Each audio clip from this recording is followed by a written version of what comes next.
what's happening, kids. We've arrived, everything's set up, everything's went according to plan, apart from the wind. It's a kind of downfall right now. It's like blowing right towards me, the northeast.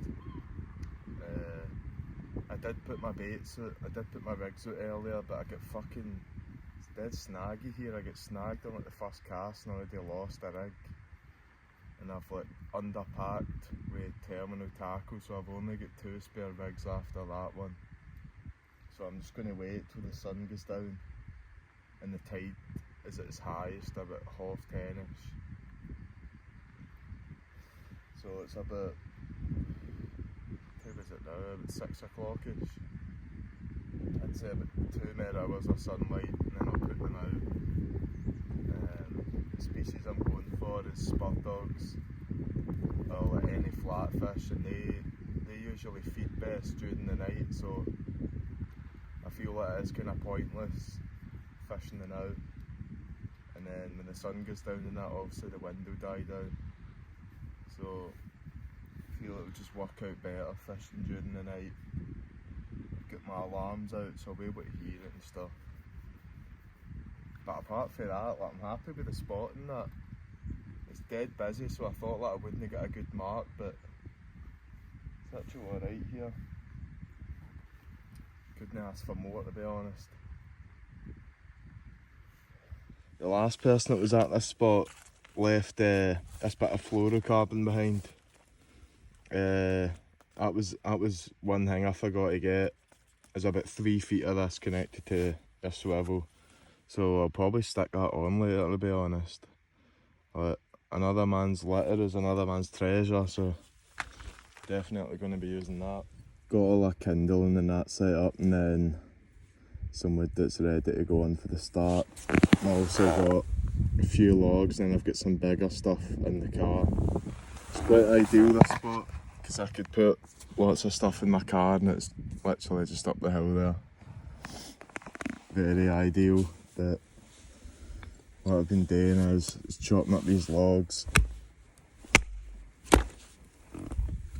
Probably get the fire started about half an hour before it's dark, because the temperature has to go to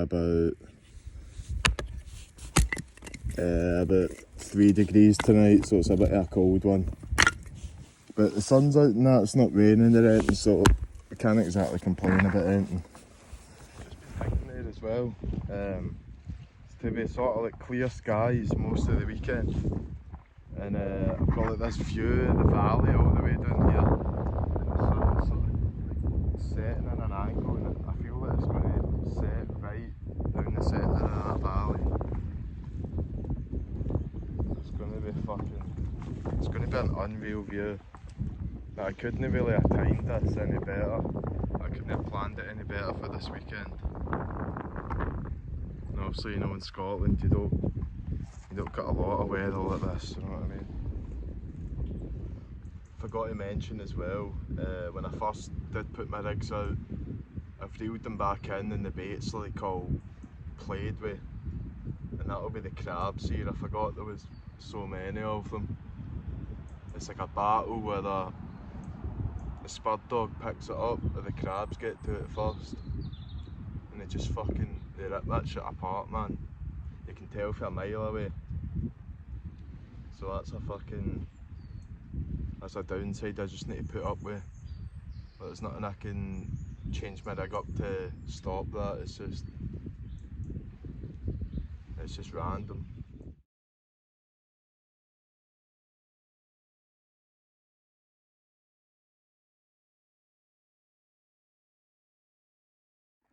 It's sunset now. Temperatures are dropping a bit. Time to get the thing going.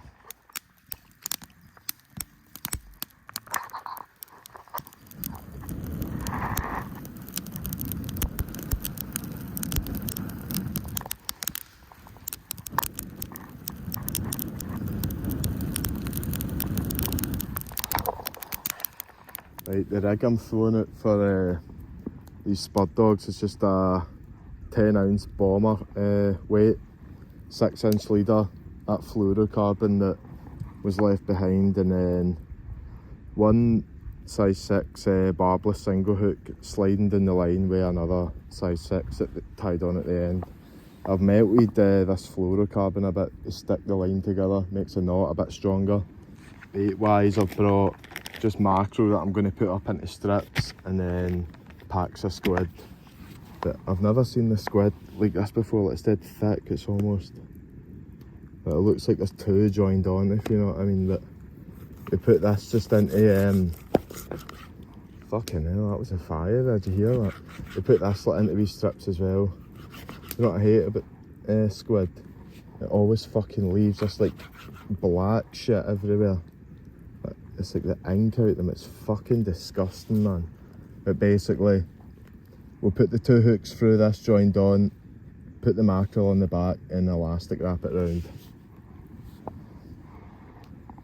They do sell fillets of mackerel in the tackle shop, but I just buy the full ones because you can still get all of the insides and that when they're doing the strips. And the way I do the strips is I just try and do like simple, the fatty half on one side, and then I try the meatier side on another rig. So like all of this inside, the blood will leak out of that, put it through the water. I've got a 10-ounce bomber weight on that one, and then this setup here, well, I've got a 15-ounce. So we're just going to like sort of swap during the night, swap up rigs, maybe see if anything different works.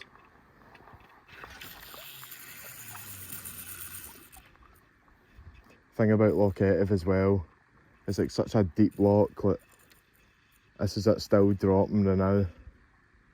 Still dropping.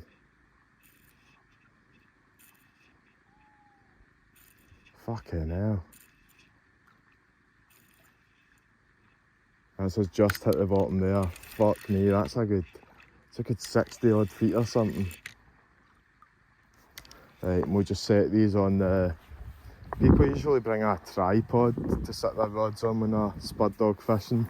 Obviously it puts the rods up at the angles, but I've just took my bait alarms because I'm during the night. I won't see the rod going, but I've just took the back end off of this so I can set the rods down still up at an angle. Got the 15-ounce here.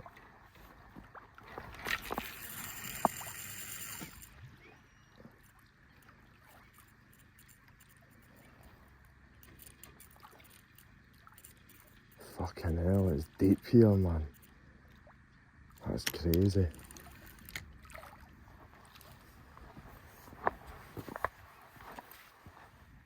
There's your tea for the night.